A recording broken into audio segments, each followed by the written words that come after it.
पूनिया की इस प्रथम पुण्यतिथि की श्रद्धांजलि सभा में सुदूर राजस्थान की राजधानी से चलकर आए भारतीय जनता पार्टी के परिवार के मुखिया भाई सतीश जी पूनिया साहब, मंच पर बैठे भारतीय जनता पार्टी अन्य राजनीतिक दलों से संबंध रखने वाले सामाजिक और राजनीतिक कार्यकर्ता बंधुओं, मेरे सामने बड़ी संख्या में बैठे इस चुरू जिले के अलग अलग गांव से आए हुए जयनारायण जी को जानने वाले मानने वाले मोतियों से महंगे किसान भाइयों, और इस श्रद्धांजलि सभा में जयनारायण जी की विरासत को, उनके आदर्श को अपने जीवन में उतारने वाले प्रोफेसर दलीप सिंह जी, उनके परिवारजन और मित्रों। कहते हैं कि व्यक्ति जन्म लेता है, उसी दिन उसकी मृत्यु का समय अदृश्य शक्ति तय कर देती है। और कुछ ऐसे कर्मवीर होते हैं जो अपने कर्म से, अपने विचार से ऐसी रेखाएं खींच जाते हैं कि लंबे समय तक उन यादों के झरोखों को हम मिटा नहीं सकते। हमें उनके वो कृतित्व हमेशा याद रहते हैं। कैसा संयोग रहा, जयनारायण जी पूनिया और मैं तारानगर में आमने सामने चुनावी दंगल में उतर गए, और उसके अगले चुनाव में जयनारायण जी को मैं ही प्रार्थना करने गया कि जयनारायण जी, आदर्श व्यक्तित्व की इस राजस्थान की विधानसभा में आवश्यकता है। आप तारानगर से चुनाव लड़ो, मैं आपका सारथी हूंगा। और मैं समझता हूं कि मैंने जितना उस व्यक्ति को देखा और जितना समझा, मैंने राष्ट्रपिता गांधी को नहीं देखा। उनके बारे में पढ़ा जरूर, पर मैंने चूरू के गांधी को चलते फिरते देखा, काम करते देखा। कितना लंबा समय गुजरा। मुझसे पहले उनके जीवन वृत्तांत के बारे में कई वक्ताओं ने बात कही, पर मैं समझता हूं कि 1977 में इस राजस्थान राज्य के स्वास्थ्य निर्माण मंत्री से लेकर 2018 में विधायक के रूप में, और आज से 1 वर्ष पहले एक जागरूक किसान और धरती पुत्र के रूप में हमने उनको काम करते देखा। लंबा कालखंड चला और कोई माई का लाल मुझे ऐसा नहीं मिला जो जयनारायण जी के लिए कोई भी ऐसी बात कह दे। मैं खुद जब उनके सामने चुनावी दंगल में था, मैं कांग्रेस के बारे में बात करता था, कांग्रेस के उम्मीदवार के बारे में बात करता था, और मुझे जब कभी कहा किसी ने कि जयनारायण जी तो उम्मीदवार है, तो मुझे ढूंढने से कोई कमी उस व्यक्ति में मिली नहीं। उनके बारे में एक शब्द नहीं निकलता था। ज्यों की त्यों धर दीदी चदरिया, ऐसे बेदाग व्यक्तित्व को हम आज श्रद्धा सुमन अर्पित करने आए हैं। उनकी सरलता, उनकी सादगी, अगर मैं उनको कहूं कि राजनीति में आजाद शत्रु किसी को देखना है, जिसका कोई शत्रु नहीं, उसका नाम इस चूरू जिले के किसान नेता जयनारायण पूनिया का नाम है। कितनी विचित्र बात है अध्यक्ष जी, मैं अभी एक दुकान पर आपके आगमन से पहले रुका। आड़त की दुकान है, अपने ही कार्यकर्ता की दुकान है। वहां मुझे एक किसान मिला और कहने लगा, आज अगर डोकरा होता तो आज जो मैं बाजरी लेकर आया हूं, इस बाजरी के मूल्य में झूपा में जो बाजरी बिकी रही है, उसके मूल्य में 600-700 रुपए का अंतर है। उसकी बात जरूर करता है। कितना विश्वास उस व्यक्ति में। निश्चित तौर पर यहां के किसान के मन का दर्द उसने समझा। उस किसान ने अपना दर्द प्रकट इस रूप में किया। आज हम सब जानते हैं कि सर्वाधिक बाजरा राजस्थान उत्पादित करता है और राजस्थान में सर्वाधिक बाजरा हमारा चुरू जिला उत्पादित करता है और उसके अंदर ये राजगढ़ तहसील।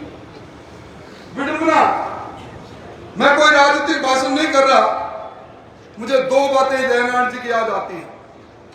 मैं संसदीय कार्य मंत्री था, जब कभी विधानसभा में बोलने का क्रम निश्चित करते थे तो किसान और किसानी पर बात करने के लिए जयनारायण जी को कहते थे और जयनारायण जी के मन में एक ही दर्द था कि इस मुल्क में कोई भी उद्योगपति किसी चीज का निर्माण करता है, किसी जीप से लेकर कार का निर्माण करता है, अपनी लागत को जोड़कर मूल्य खुद निर्धारित करता है।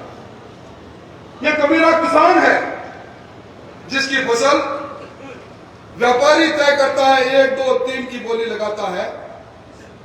मैंने कई बार उस व्यक्ति को, मैंने एक रूप और देखा अध्यक्ष जी उनका, स्वामीनाथन आयोग की रिपोर्ट पर जितना अध्ययन मैंने जयनारायण जी पूनिया का देखा, कब 2007 में बना, 2014 तक इसकी रिपोर्ट किस रूप में लगी, क्यों नहीं लागू की गई, मैं उस पर जाना नहीं चाहता। और पूरी रिपोर्ट के आधार पर किसान के कल्याण के लिए अगर किसी व्यक्ति में सोच था तो जयनारायण जी के अंदर। आज हम सब लोग उनको श्रद्धा सुमन प्रकट करने आए हैं। हमेशा कई तरह की बातें राजस्थान की विधानसभा के अंदर कानून व्यवस्था की बातें करते थे। यहां जब भी मिलते थे, एक बात की चिंता जो मुझसे पहले वक्ता ने कही कि आज राजनीति का अपराधीकरण हो रहा है और इस राजगढ़ के अंदर जिस प्रकार की गैंग पनप रही थी और जिस प्रकार की गैंग पनपी हुई है, समानांतर गैंगस्टर का शासन चल रहा है, उसके बारे में चिंता करते थे हमेशा और हमेशा कहते थे ये माफिया आज राजनीतिक दलों के आधार में आकर और हमें मजबूर करते हैं। और मैं समझता हूं कि इस भयमुक्त राजनीति के वो कितने प्रबल पक्षधर थे। अध्यक्ष जी, ये दूसरी बात है, ये दूसरी बात है। ये इलाका आपका है अध्यक्ष जी। इस इलाके में आजकल जो हो रहा है वो दर्द आज भी कई किसानों के मन में है। जिस प्रकार की रंगदारी चोट वसूली हो रही है, आज जब मैं यहां आ रहा था, आप के सहयोगी राधे श्याम जी की फैक्ट्री में रुका। राधे श्याम जी की फैक्ट्री में 3 गनमैन खड़े। मैंने कहा राधे श्याम जी आजकल गनमैन, बोले भाई साहब टेलीफोन आया हुआ है, 50 लाख की फिरौती दे देना वरना सेठ के जीवन के साथ क्या होगा। अब जब इस प्रकार के वातावरण के अंदर जयनारायण जी बेखौफ राजनीति की बात किया करते थे तो लगता है कि वो दूर से देखकर हमें प्रेरित कर रहे हैं। सादगी सरलता के साथ साथ मूल्य के आधार पर राजनीति को आगे बढ़ाने के अगर कोई पक्षधर थे, और मेरे पूर्व वक्ताओं ने सही कहा, कठिन से कठिन परिस्थिति के अंदर मैंने जयनारायण जी को कभी गुस्सा करते नहीं देखा और वो पहले व्यक्ति है। उनके परिवार में हमें यदा कदा महावीर जी उनके साथ घूमते दिखते थे, पर अपनी राजनीति के अंदर परिवारवाद को आगे बढ़ाने का काम नहीं किया। मैं और मेरे बाद में मेरा परिवार, मैं प्रोफेसर दिलीप पूनिया जी को धन्यवाद देना चाहूंगा। अध्यक्ष जी, बहुत इच्छा थी कुछ बातें मैं कहूं, पर इस मंच की मर्यादाएं हैं। इस जिले की हालात और अपनी बातों को मैं कुछ बोल दूंगा तो कहेंगे कि इस मंच पर मैं राजनीति कर रहा हूं, पर मैं समझता हूं कि आज के परिप्रेक्ष्य में हमें फिर एक जयनारायण जी की जरूरत है। और कहते हैं हालात ने भगत सिंह को पैदा किया। भगत सिंह जब जंग आजादी के समय में एक विद्यार्थी थे और मां भारती के पैरों में जब गुलामी देखी, हालात ने जगह कुछ एक जज्बाती नौजवान को फांसी तक के फंदे तक चूमने के लिए मजबूर किया। इस इलाके के हालात कुछ कहते हैं, और मैं समझता हूं मौका आएगा जब उन पर हम चर्चा जरूर करेंगे। आज एक व्यक्तित्व को, एक धरा के पुत्र को, एक ऐसे व्यक्ति को जो अपने जीवन के अंदर राजनीतिक व्यक्ति के रूप से ज्यादा समाज सुधारक के रूप में आया, मैं समझता हूं जब वो जाते थे सभाओं के अंदर, अपने यहाँ हुक्का पीना, चिलम पीना आम बात थी, खड़े होकर पहले कहते थे इसको बंद करो, ये तुम्हारे स्वास्थ्य के लिए खराब है। कई बार मैंने देखा एक साथ एक झुंड उठता था चुनाव की सभा में, जब चुनाव लड़ रहे थे तो ये बात कहते थे कि झुंड उठता 20 आदमी को दूर जाकर बैठ जाता।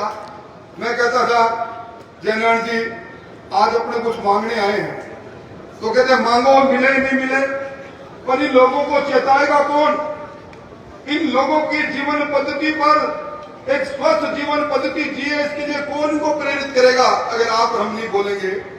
ऐसा स्पष्ट व्यक्तित्व था।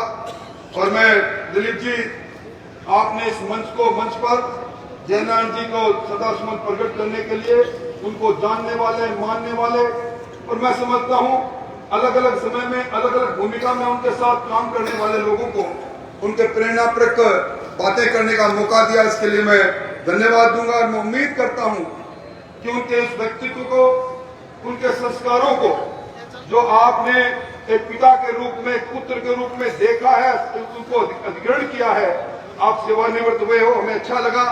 आप जैसे शिक्षाविद को अपने पिता के सिद्धांतों को, उन बातों को आगे बढ़ाना चाहिए। आप सब लोग आए, आपको मैं मेरे श्रद्धासुमन प्रकट करते हुए, क्योंकि अध्यक्ष जी को आगे निकलना है, आप सबका आभार को क्या व्यक्त करूं। ये दिन बोझिल दिन भी है, ये दिन इस प्रेरणापुंज से प्रेरणा लेकर हम इस जिले की सुचिता की राजनीति को आगे बढ़ाएंगे, ऐसी मुझे उम्मीद है। बहुत बहुत धन्यवाद।